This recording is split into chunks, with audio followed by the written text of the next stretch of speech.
Isang paalala, ang video na ito ay ayon lamang sa aking sariling pananaliksik. Hindi ko nais na pilitin ang sino man na maniwala sa videong inyong matutunghayan. Kung hindi kayo kumbinsido sa mga impormasyon at taliwas ang inyong paniniwala sa kaalamang aking ilalahad, maaari kayong gumawa ng sarili ninyong pagsisiyasat para sa inyong kakontentuhan. Ang videong ito ay gabay lamang sa mas malalim na kaalaman at pag-intindi at hindi gawa ng isang profesional. Naniniwala ako na malaya tayong magbigay ng opinyon at suhestyon bilang malayang mamamayan ng Pilipinas. Maraming salamat po. Ang paglipad ng eroplano ay karaniwang simbolo ng pagunlad at pagkakaugnay ng mundo. Ngunit noong 12 ng Hunyo 2025, ang pag-alis ng Air India Flight 171 mula sa Ahmedabad patungong London ay nauwi sa matinding trahedya.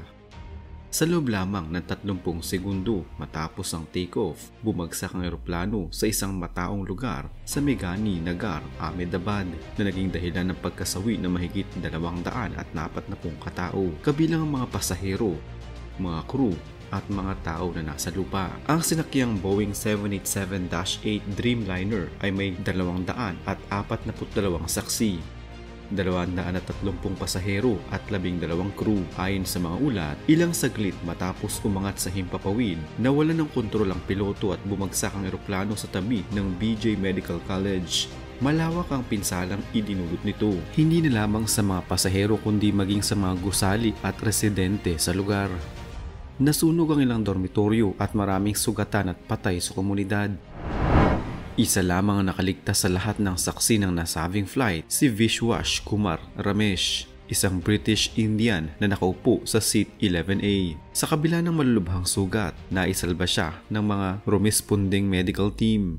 Ayon sa kanya, wala siyang naaalalang technical na problema sa eroplano bago ito bumagsak. Nagising na lamang siya sa gitna ng mga nasusunog na katawan. May hawak pa rin ang boarding pass na parang milagro ng kanyang pagkakaligtas.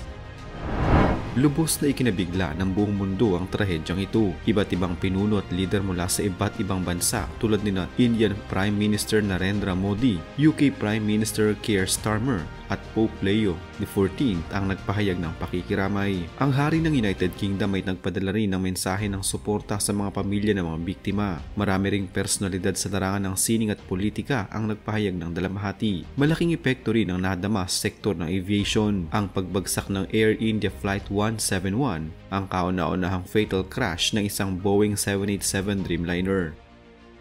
Isang modelong itinuturing na ligtas na makabago. Dahil dito, bumagsak ang presyo ng stock ng Boeing at naging usap-usapan sa media ang posibleng pagkukulang sa maintenance o disenyo ng eroplano. Maging ang GE Aerospace, tagagawa ng mga makina ng eroplano, ay isinama sa investigasyon. Isinasagawa ngayon ang masusing investigasyon ng Aircraft Accident Investigation Bureau ng India, kasama ng eksperto mula sa UK, US at Boeing. Isa sa mga teorya ay ang posibilidad ng mechanical failure o bird strike. May mga ulat din na nagsasabing may problema sa flap positioning. Sa kasalukuyan, na-recover na ang black box na eroplano at inaasahang makakatulong ito upang malinawan ang sanhi ng insidente. Mataas ang antas ng pagkabigla at takot sa mga apektadong pamilya at komunidad. Maraming medical student mula sa BJ Medical College ang nawalan ng mga kaibigan, kasamang boarder at guro. Ang epekto ng aksidente ay hindi lamang pisikal kundi psikolohikal. Marami sa kanila ang nangangailangan ng counseling at tulong pinansyal upang makabangon mula sa trahedya. Ang Air India at ang may-ari nitong Tata Group ay nagsasagawa ng suporta para sa mga naulila, kabilang na ang kompensasyon at pagpapakilala ng memorial fund para sa biktima. Pinayuhan din nila ang publiko na manatiling kalmado at hintay ng resulta ng investigasyon. Samantala, ang buong airline industry ay muling pinag-aaralan ng mga protocol upang maiwasan ang katulad na trahedya sa hinaharap. Ang pagbagsak ng Flight 171 ay nagsilbing matinding paalala na kahit sa makabagong panahon, ang panganib sa himpapawid ay hindi lubos na nawawala. Tila isang trahedya na nagbukas sa ating mga mata na ang kaligtasan ay hindi lamang nakasalalay sa teknolohiya, kundi pati na rin sa pangangalaga, regulasyon at responsibilidad ng lahat ng sangkot sa industriya ng transportasyon. Ang pagbagsak ng Air India Flight 171 ay isang malupit na trahedya na nagdulot ng pagkamatay ng hindi bababa sa 200 katao sa eroplano at 20 katao naman sa lupa. Bagamat ang eksaktong sanhi ng aksidente ay patuloy na iniimbestigahan, ilang teorya ang isinasaalang-alang ng mga otoridad at eksperto. Isa sa mga pangunahing teorya ay ang posibleng mechanical failure sa eroplano. Bagamat ang Boeing 787-8 Dreamliner ay kilala sa pagiging maaasahan, may mga ulat na nagsasabing ang modelo ay may mga nakaraang issue sa teknikal. Halimbawa, noong 13 ng Disyembre 2024, isang insidente ang naiulat na may kaugnayan sa parehong modelo ng eroplano, ngunit iba ang tail numbers na kasangkot. Ang isa pang teorya ay ang posibleng bird strike na nagdulot ng pagkasira sa mga makina ng eroplano. Ang mga bird strike ay maaaring magdulot ng malubhang pinsala sa mga makina na maaaring magresulta sa pagkawalan ng kapangyarihan at kontrol sa eroplano. Gayunpaman, walang opisyal na ulat na nagkukumpirma ng insidenteng ito sa kasalukuyan. Ang hindi tamang pag-setup ng mga flaps ay isa ring posibleng sanhi ng aksidente. Ang mga flaps ay mahalaga sa pagtaas ng lift at control sa eroplano, lalo na sa takeoff. Ang hindi tamang pag-set ng mga flaps ay maaaring magdulot ng hindi sapat na lift na nagiging sanhi ng pagbagsak ng eroplano. May mga ulat na nagsasabing may mga irregularidad sa posisyon ng mga flaps at landing gear ng eroplano sa oras ng takeoff. Ang mga otoridad ay nagsagawa ng masusing pagsusuri sa mga black box ng eroplano upang matukoy ang eksaktong sanhi ng aksidente. Ang mga black box ay naglalaman ng mahalagang impormasyon tungkol sa mga operasyon ng eroplano bago ang aksidente. Ang pagsusuri sa mga datos mula sa black box ay inaasahang magbibigay linaw sa mga pangyayari bago ang pagbagsak ng eroplano.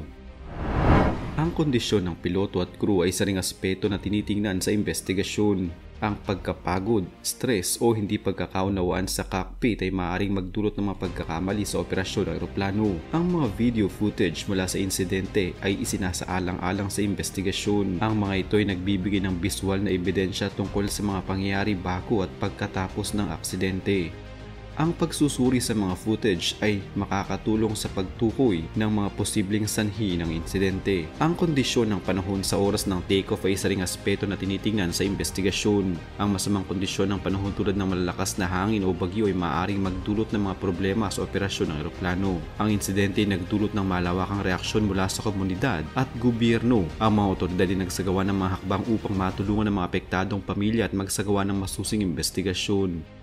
Sa ngayon, ang eksaktong sanhi ng pagbagsak ng Air India Flight 171 ay hindi pa tiyak. Ang mga otoridad ay patuloy na nagsasagawa ng masusing investigasyon upang matukoy ang mga salik na nagdulot ng insidente. Ang mga findings mula sa investigasyon ay inaasahang magbibigay linaw sa mga pangyayari at makakatulong sa pagpapabuti ng kaligtasan sa industriya ng aviation. Ang nag-iisang nakaligtas sa trahedyang Air India Flight 171 na bumagsak ay si Vishwash Kumar Ramesh, isang 40 taong gulang na British national na may lahing Indiano. Siya ay nakaupo sa seat 11A malapit sa emergency exit at nakalabas mula sa eroplano bago ito ganap na sumabog. Ayon sa mga otoridad, siya ay nakaligtas sa pamamagitan ng pagtalon mula sa eroplano bago ito ganap na sumabog. Siya ay kasalukuyang nagpapagaling sa isang ospital sa Ahmedabad at ayon sa mga doktor, siya ay wala sa panganib. Ang eroplano ay isang Boeing 787-8 Dreamliner na may 230 pasahero at 12 crew members, kabilang ang mga mamayan mula sa India, United Kingdom, Portugal at Canada. Ang flight ay patungong Gatwick Airport sa London at bumagsak lamang 30 segundo matapos ang pag-take off mula sa Sardar Vallabhbhai Patel International Airport. Ang eroplano ay tumama sa isang residential area, partikular sa isang medical hostel na nagresulta sa pagkamatay ng hindi bababa sa 240 katao, kasama na ang 186 na katawan na dinala sa ospital. Ang tanging nakaligtas na si Ramesh ay naglakad patungo sa isang ambulansya matapos ang insidente at nakipag-ugnayan sa kanyang pamilya sa Leicester, United Kingdom upang ipaalam ang kanyang kaligtasan. Ayon sa kanyang mga pahayag, natagpuan ang kanyang sarili sa gitna ng mga katawan at debris ng eroplano na nagdulot sa kanya ng matinding takot at kalituhan.